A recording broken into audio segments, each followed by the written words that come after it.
Welcome back to part 2 of the Mimicking Moshe series, and we begin with a Medrash in Shemoshe Rabbah and Beis Gimel, a perplexing Medrash that, according to Rav Dessler, as he heard from his father, the great Rav Dessler, holds a wonderful psychological insight. You can also find it in Mechtav Me'elio in Chelek Gimel.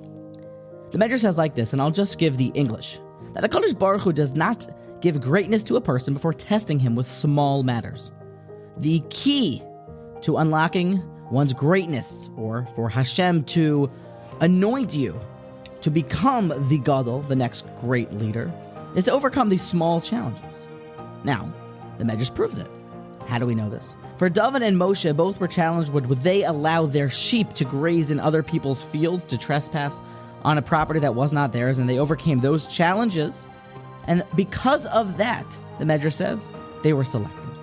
Now, the question is bursting forth. Because David and Moshe didn't allow their sheep to graze on other fields, that's why they became who they became, or that's why they were selected to become who they were going to become.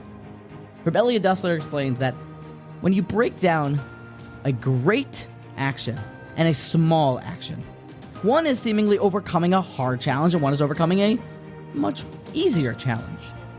But the harder challenges, a person understands what he's going through.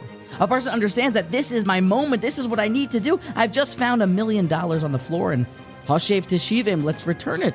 Hashavas Aveda. You know whose it fell from, so return it. That can be easier, unbelievable, than returning $5 that you found on the floor.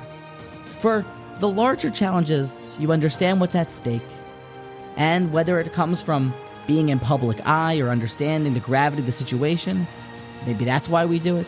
But the small actions when no one's looking, the trivial small things, that shows a person's essence, what he's really holding by.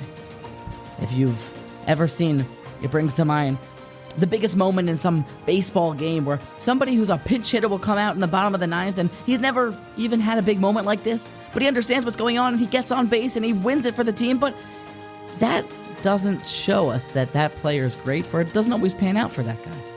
But someone who in the middle of a season, in the front end of a doubleheader, that player who just gets a regular base knock, another single, but he keeps doing it, the small things, that shows much more his skill level, I would feel like. That maybe that could help us to understand. The small things are not also important. The small things are more important, Rav Dessler says, for they show us in private the trivial, small, insignificant matters. That shows us what your fear of heaven is, what your connection is to Hashem. And that's why David and Moshe Rabbeinu were selected.